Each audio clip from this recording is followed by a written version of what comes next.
Okay, I'm gonna do some negative exponents. So it's inevitable that when you work with expressions like this, let's say you have an x to the third, and maybe we've got an x to the seventh down here, and you try to use your exponent rule that we learned, you end up with this. And then you might wonder, wait a minute, what does that negative mean? Especially if you had something like this. Let's say you had 2 to the 4th over 2 to the 8th.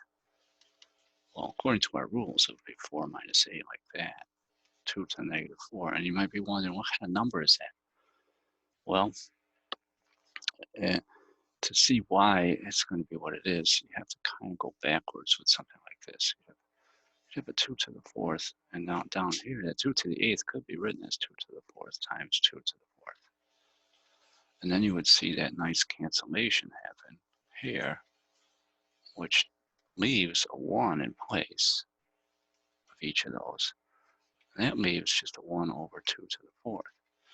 So we compare this number with this number, and we realize this must be this. Okay, so 2 to the negative 4th must be 1 over 2 to the 4th. From now on, whenever we see any number to a negative power, any x to a negative power, let's say it looks like that, that could be written this as this. Okay, and likewise, if we had 1 over x to the negative n, that could be written this way,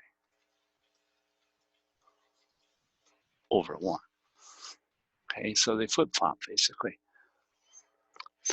And we're going to use these to to simplify our expression. So for example, let's say you had a 5x to the third and an x, whoops, get rid of that, x, 5x to the third, y to the negative 4, and let's say you had a 10x to the 5th, y to the 6th power. Well, first of all, the 5 over 10 could be written as a half, that's for sure. Now the rest of this stuff, let's see, we would have using our exponent rules. In fact, yeah, let's use our exponent rules. We would have a 1/2, and we have an x, 3 minus 5, and a y to negative 4 minus 6. Okay, so that's actually not new. What's new is what we're going to do in this next step. Okay, so I added these numbers, 3 minus 5, and those. This isn't acceptable. And with a negative exponent, we won't want our answers to look that way. So what we do is we put it all underneath, like that. Anything that has a negative exponent goes into the denominator. So these two end up down with that 2. And I just put them all together under the 1. Okay, so that's how we handle negative exponents when they come up in our problems. Let's take another couple examples here. Let's simplify and leave no negative exponents in your final answer.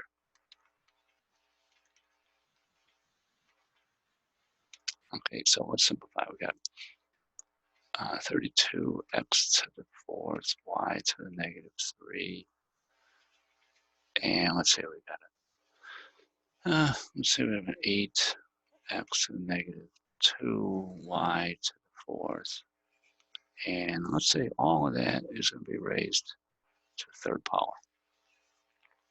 All right, well, we can handle this. You'll take, first of all, starting inside, don't worry about that 3 yet. Let's do what we can inside here. You'll have a 4, 32 over 8, x to the 4th over negative 2, that's x to the 4. And this time, I'm just going to move that x to the negative 2 up, because when it moves up, it becomes a positive 2. Now this other one here is going to be y, negative 3 minus a 4. In that case, I will just do my subtraction rule. So whether I just move it up or use my subtraction rule depends on how I decide to handle it. But I can do both. Okay, and then for here I still have this. I can put these together as x to the 6th, and put these together as y to the negative 7th. I hope you weren't thinking positive 12. Okay, so I can do another step here. I don't like that negative 7 now. So, all right, let's put it back where it goes. Put it back down. So you can put them wherever you want, whenever you want. Now I got this thing. I'm going to finally take care of that 3 in my next step. Okay, so I've got 4 to the 3rd, x to the 18th, y to the 21st. There's only one more thing to do, and that's to write that as a 64. Okay, that 4 to the 3rd, you shouldn't leave it like that. Okay, so that's how we handle our negative exponents when they come up in our problems. So they shouldn't affect us at all, really. All the exponent rules work the same way. Just keep track of your signs and try not to mix up those negatives. Okay. So let's take another example. Just it's a shorter section here, but we'll take care of it.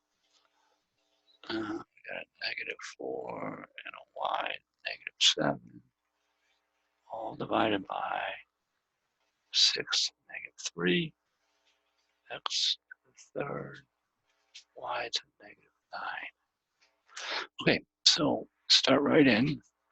This time, if you want, you say, well, hey, let's put everything up in the numerator. Okay, you can do that.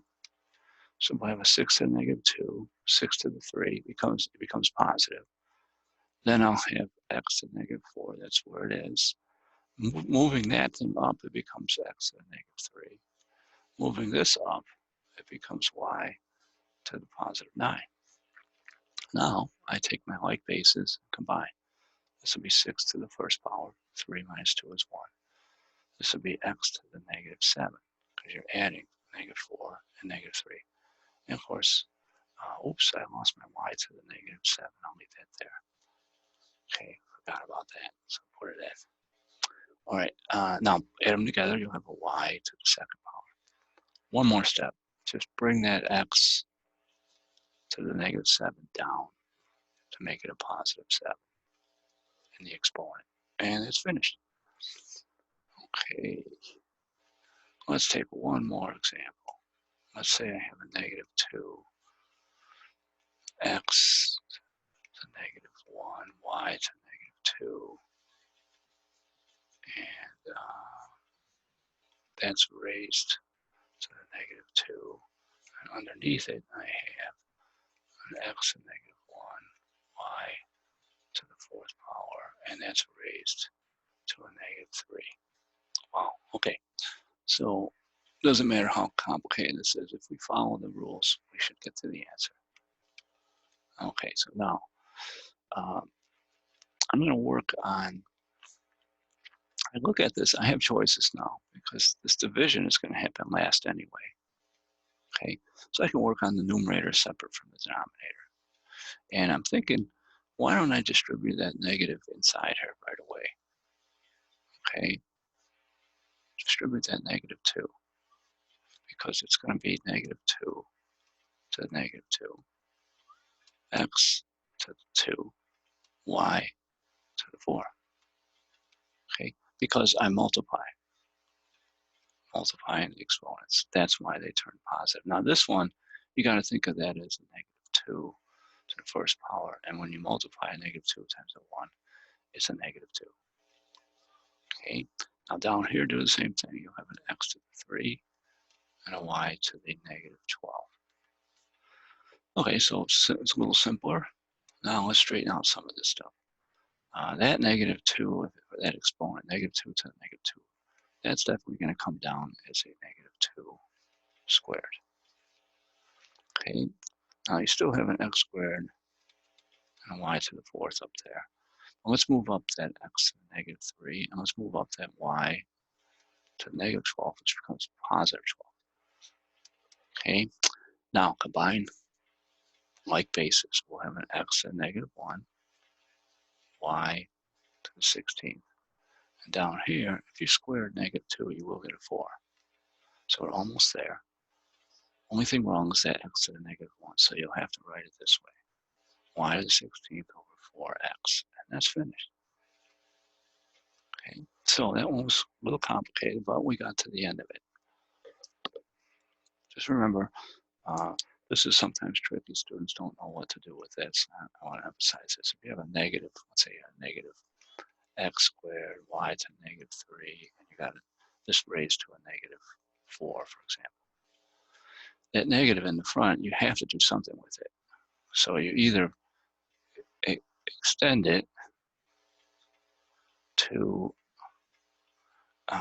you either include it with that negative 4,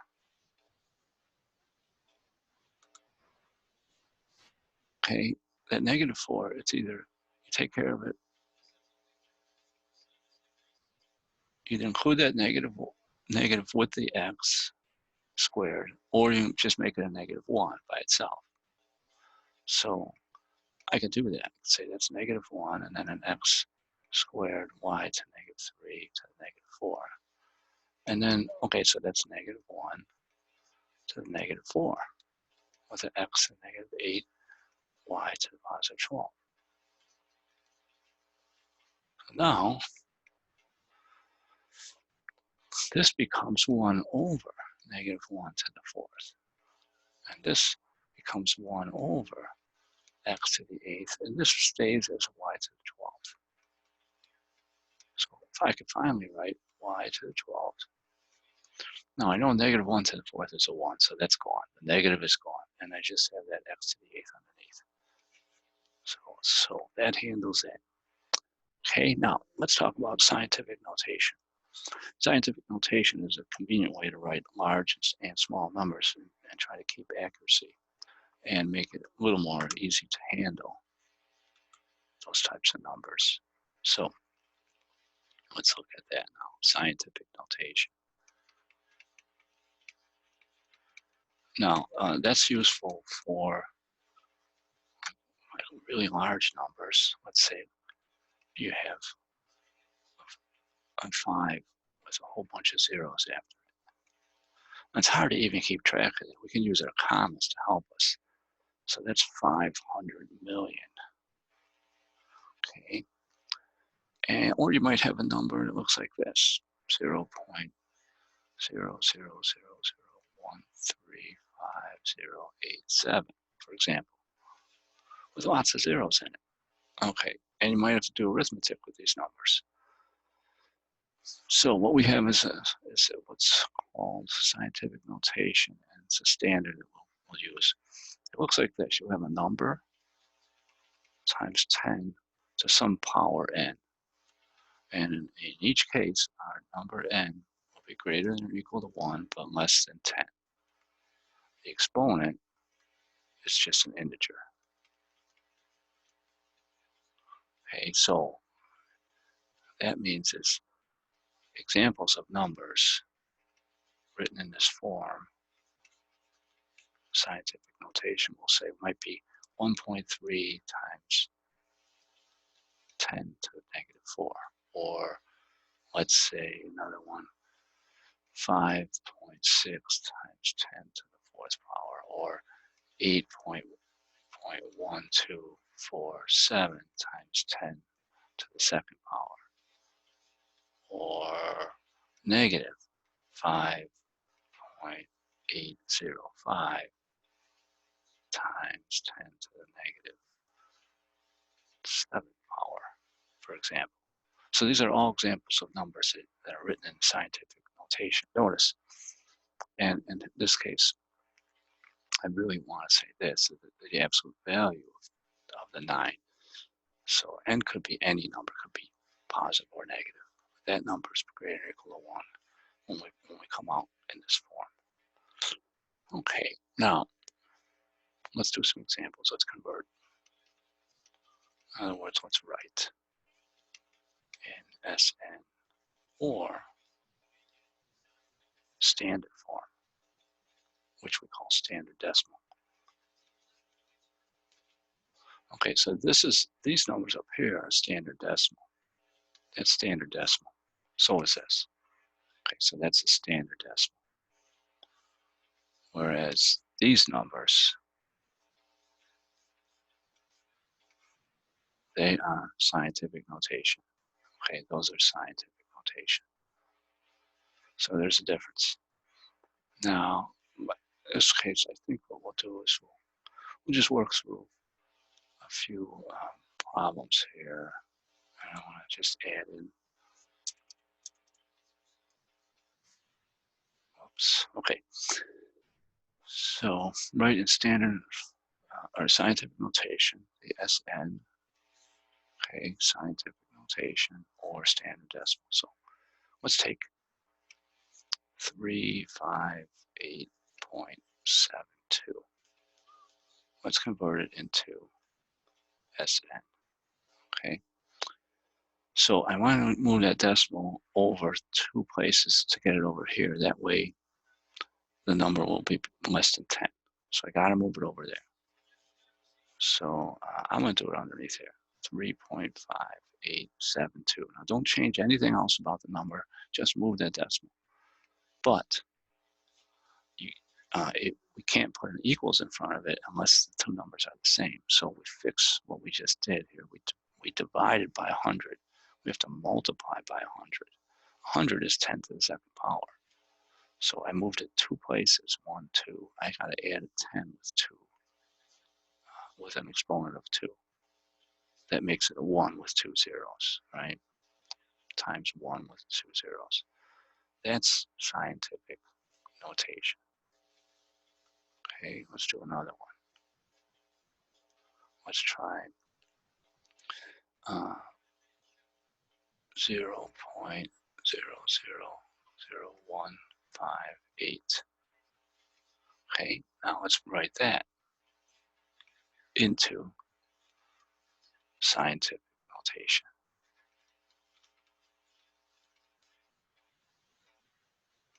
So this will become, now we want that decimal to be over here by the 1. Okay, we want it to move right here. That's where we want it. So you keep track of things. It's going to have to move over 1, 2, oops, 1, 2, 3, 4 places to get there. So it'll be 1.58. Notice I leave that the same. Times. Now I increase the size of this number from this small number, 0.000158, all the way to this number here, which is bigger.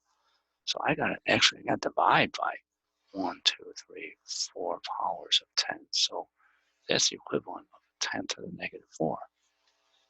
That's 4 powers of 10. So I moved it 4 places. I put a negative 4 on it. That'll move it back here. It'll add it this way. If I were to expand this, I'll be back to that same number that I started with. Okay, so that is how we do that. Now let's look at going the other direction. Let's convert 5.32015